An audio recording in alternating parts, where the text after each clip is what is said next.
On a bright and otherwise peaceful afternoon, the open road stretches out like a blank canvas, ready for the day's tales. And on that road, pedaling with purpose, is Gary Peacock, a cyclist who treats every ride like a calling. He's no ordinary rider. Gary is a part-time cyclist, yes, but by the look in his eye and the speed of his bike, you'd think he was a full-time enforcer of justice on the roads, a protector of cyclists, a crusader of safety. But today, as he zips down the road, Gary's ride takes an unexpected turn. Enter Pierce, a young skater on his way to a nearby park. With his music on full blast and one eye on the road, he's focused on reaching the skate park to practice a few tricks before the sun goes down. He's in his own world, navigating the familiar streets, without a second thought. But as he drives along, Pierce's car draws a bit too close to Gary's bicycle, close enough that Gary feels a gust of wind as the car whizzes by. To Pierce, it's a simple pass. He doesn't even realize how close he's come to Gary's bike, let alone the impact it's had. But for Gary, it's not just a close call. It's an affront. A reckless driver who nearly endangered his life. His sense of justice flares up, fueled by a rush of adrenaline. Gary isn't about to let this stand. Instead of taking a deep breath and moving on, Gary decides this moment deserves action. He clenches his fists, gripping his bike handles tightly. Pierce, who doesn't even realize he's made an enemy, is in for a surprise. Without a second thought, Gary shifts gears and takes off, determined to find Pierce, confront him, and teach him a lesson he won't soon forget. The chase begins, fueled by his sense of indignation. Gary's eyes are locked on Pierce's car as it drives further down the road. The cyclist's legs pump with a renewed energy, like he's preparing for a race. But in this race, there's no finish line. Only one goal: to catch up with Pierce and hold him accountable. It's no longer about the afternoon ride or the scenic route. Gary's mission has consumed him. As Pierce turns toward the skate park, Gary gains ground, closing the gap. Thoughts swirl in his mind as he envisions the showdown, the questions he'll demand answers to, the indignation he'll pour into every word. Pierce's actions in Gary's mind have escalated from a mere driving oversight to a personal attack. And by the time Pierce pulls into the skate park, Gary is already planning his confrontation. Meanwhile, Pierce, blissfully unaware of the storm heading his way, parks his car, grabs his skateboard, and heads towards the halfpipe. He is looking forward to a quiet practice session before his friends arrive, maybe even trying out a few new tricks. But just as he's about to take his first steps toward the park, he hears a loud voice calling out, "Hey! You there, stop right there." Pierce turns, puzzled, and sees Gary, a stranger on a bicycle, red-faced and furious, storming towards him. Confused Pierce can only stare as Gary marches up, bike in tow, as though his confrontation is the event of the day. The confrontation. Gary's fury boils over the moment he reaches Pierce. He stops, his face, flushed with anger, dies, narrowed with an intensity Pierce has rarely seen outside of movies. "Do you even realize what you did back there?" Gary demands, his voice practically shaking with emotion. What are you talking about?" Pierce responds, genuinely baffled. Gary's hands grip his bike tightly as he explains, voice rising with each word. "You almost hit me, you didn't even slow down. I could have been hurt, no killed.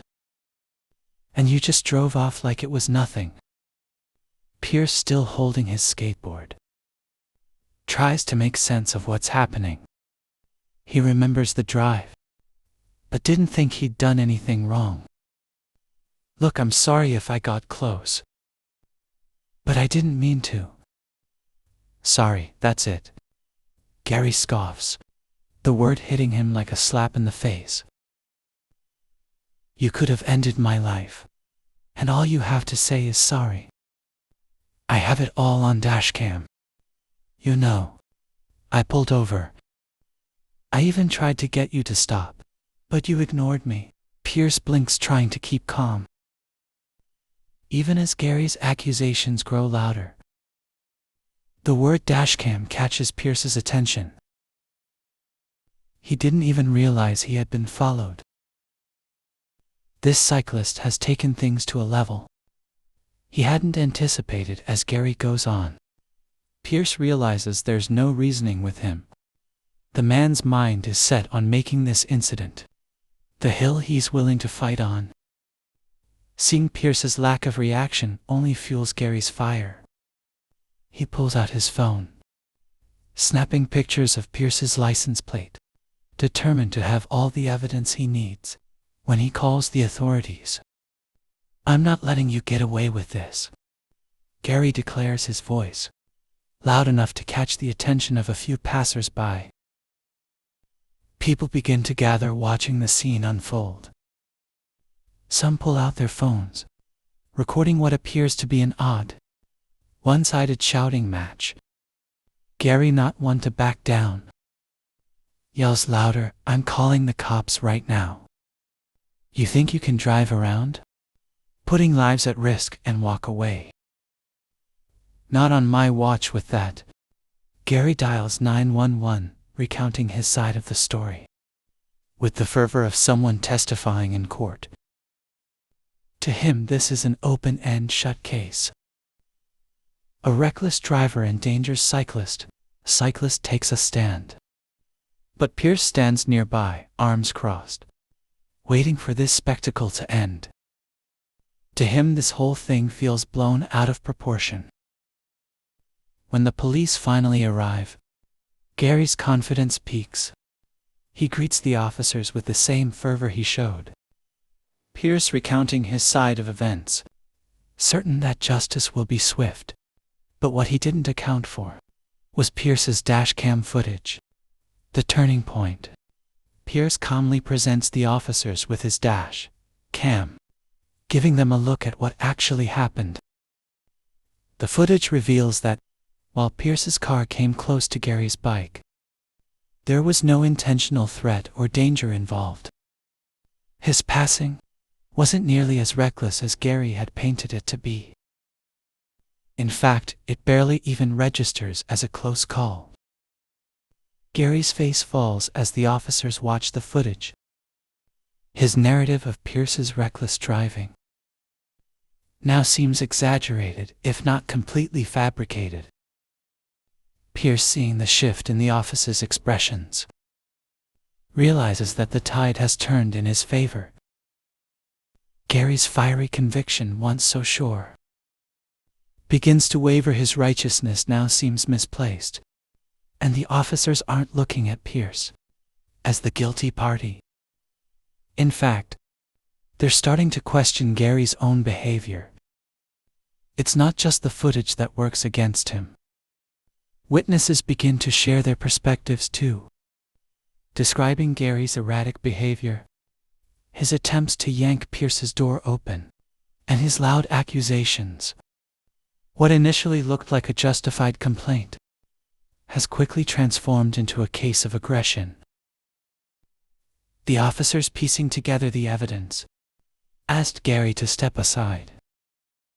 Mr. Peacock, one officer, says, "We have reason to believe your conduct was inappropriate and potentially threatening.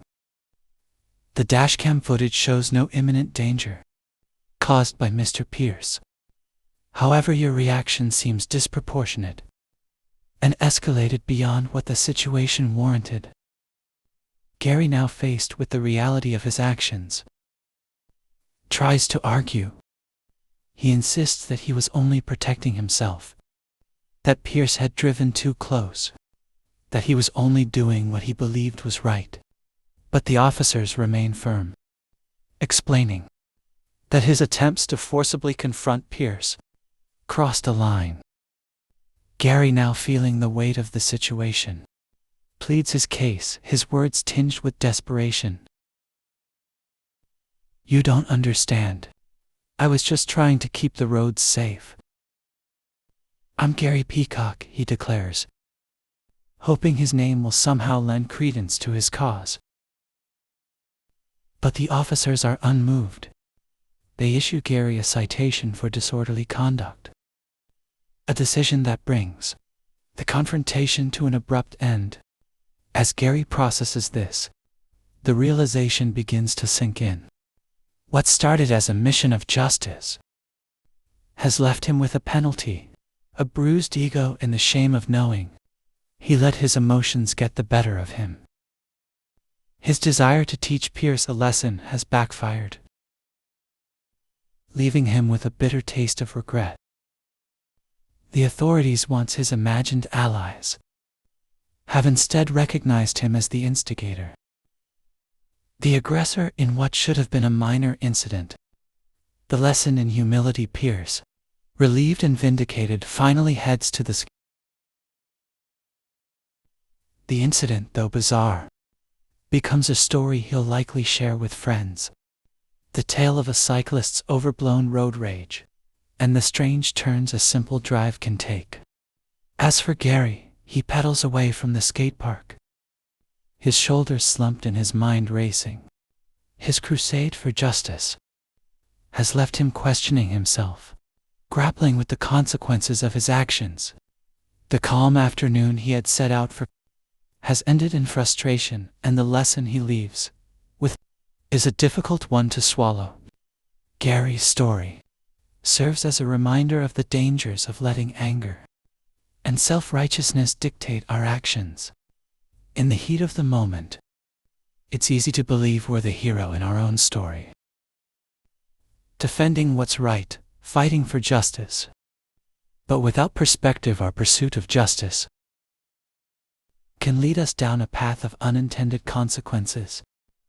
The open road is vast, filled with its share of close calls and misunderstandings. But in those moments, it's often wiser to pause, breathe, and let things go. For Gary, this day on the road will remain a lesson in humility and self-restraint, the reminder that not every slight, real or imagined, is worth the fight.